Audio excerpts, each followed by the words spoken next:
Mahalo ku tau e.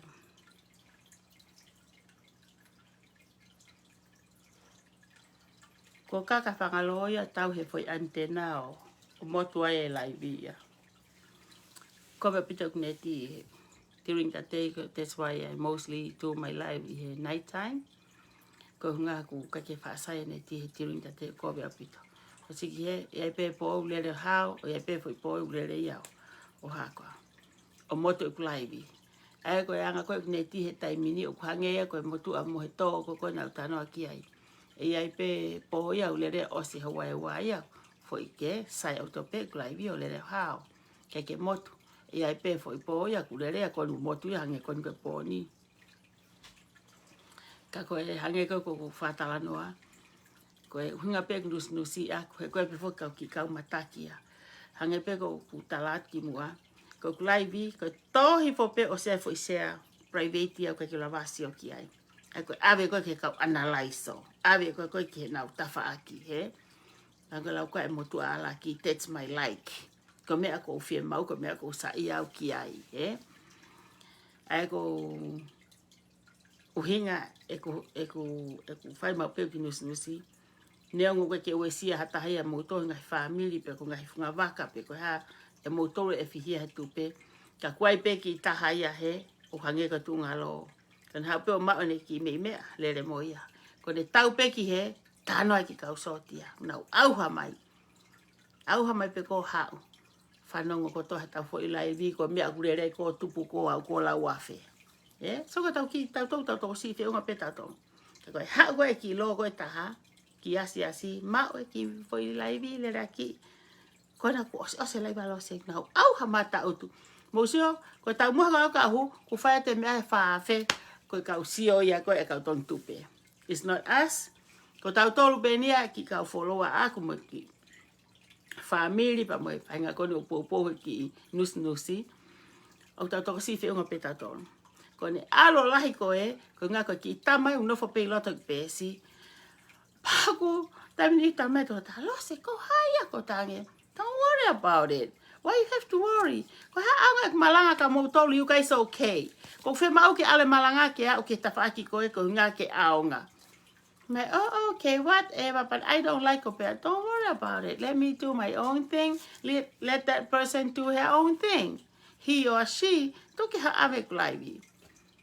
Pako mea koku, lau kwa mea. Tupu.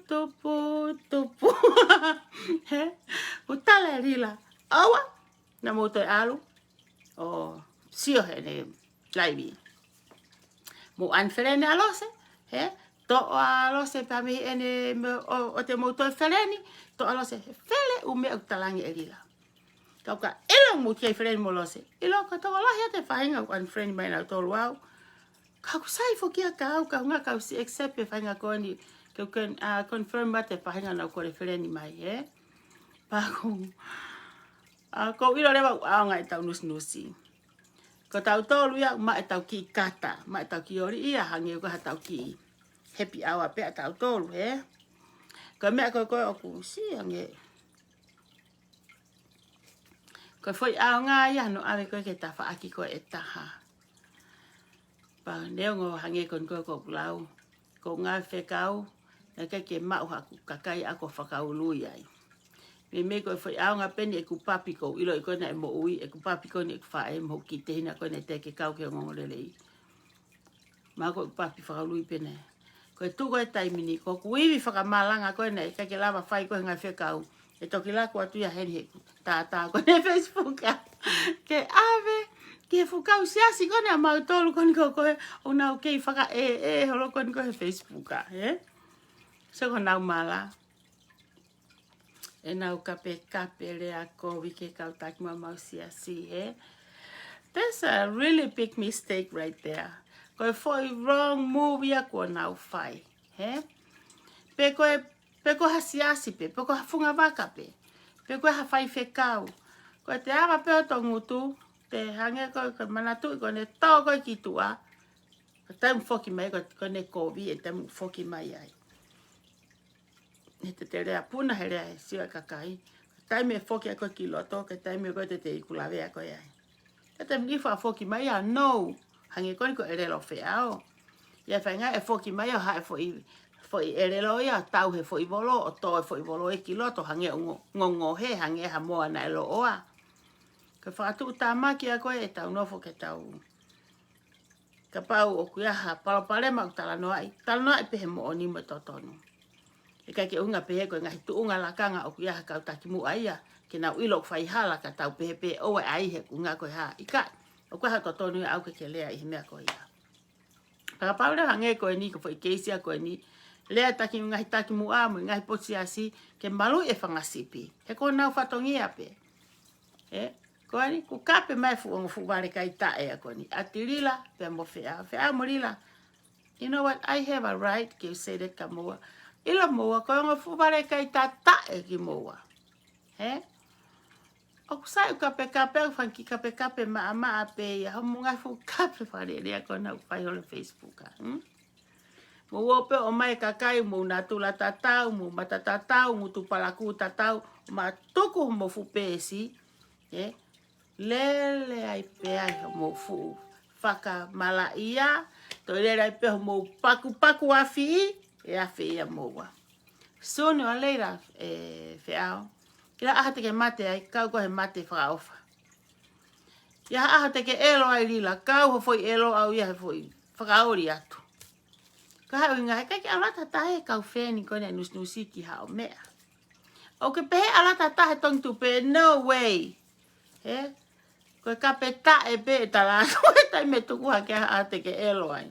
Ilo ko au pe taha mahalo teu ai hak foi nusnuse aha ko ia. Ika hano inga, teu nusi ke nau kata pa teu te nusi ipe ka nusnusi o nau tangi. O nau wha ia ia koe. Pau moni pe atirila, koe anga e whenga. Te atunga e afi i. Koe atunga e pakpaku. Neongo peu whahe whonga hala. Kai haa me, ai anga mea kakai. Ka koe te e whewhei. Ko whae tae tupe. O kumau sio ki ai. We, kon me o se taimi. Ko o whatka ki mouto. Malo mo wafe mahe whiawhini. Mātui. Hai koe kou ki lau. E pe tau kata. O na motu kuloto i hafo i rea kobi ma fo i kape ka hataha.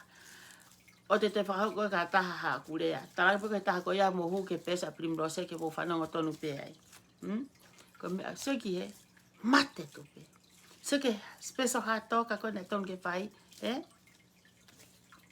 Seke special hot dog kon adila ko na tong ke pai ne fiafi ke lava ya. Sweaty la ya adila ya. Po pau ke no fa adila ya. Ko hano uhinga. Ko osta ke ta puni ona va o te rea ki tonga. Au e te kau ka mea a tonga. He kusai pe a tonga ya. Ko e pe kau poto ia i tonga. O kia i pe kau lotu ia i tonga. Ka nge ko rea kone whai whekau kone tamai kau lose. Whakamama whai atu i ho rea.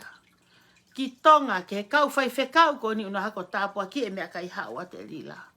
E kau whai whekau koni una ua po i hola mea kai hao koni a te lila. Ke o ngā ki nau tōnu. E tu kai tai mini lila. Hao po kwa whamore ke kakai. Ke kakai o ku.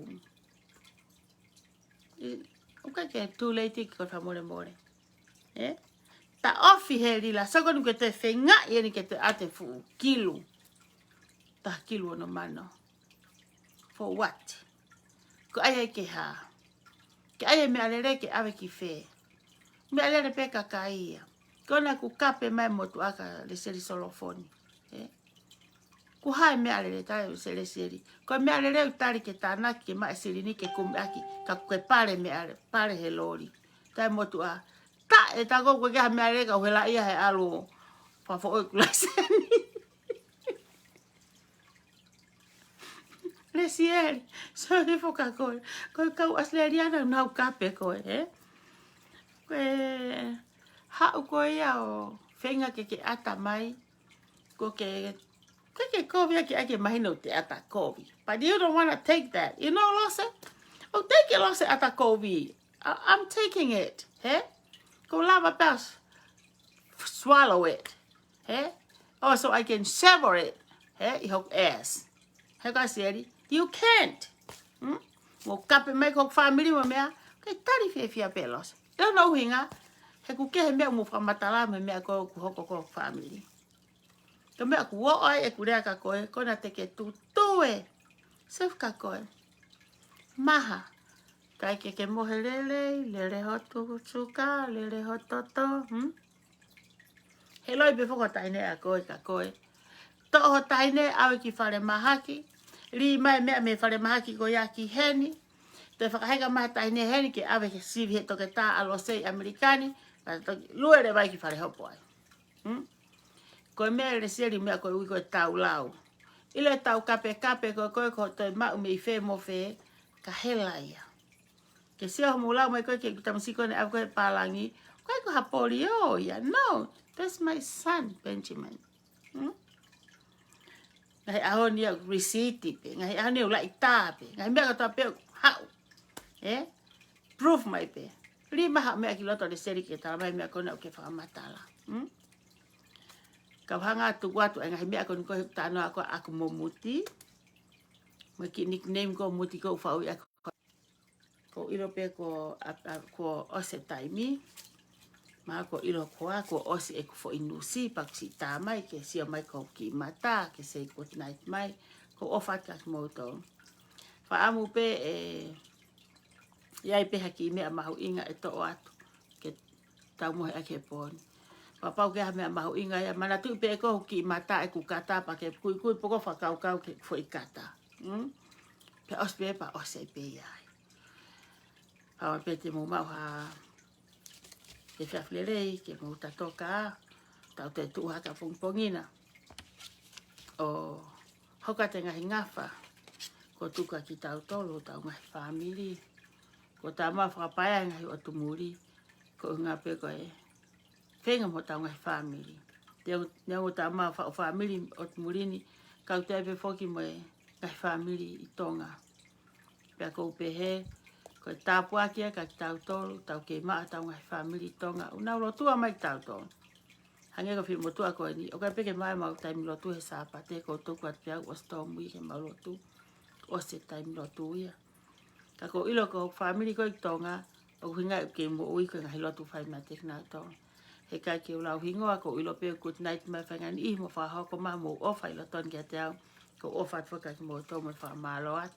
Mo whaafe mai nusi ai fu vale pere hake, ai fu noa. Mana tu e fu noa kone longo ona fia ku kaila fu noa ia. Tak po ulia, and may you all have a great night. Okay? Bye.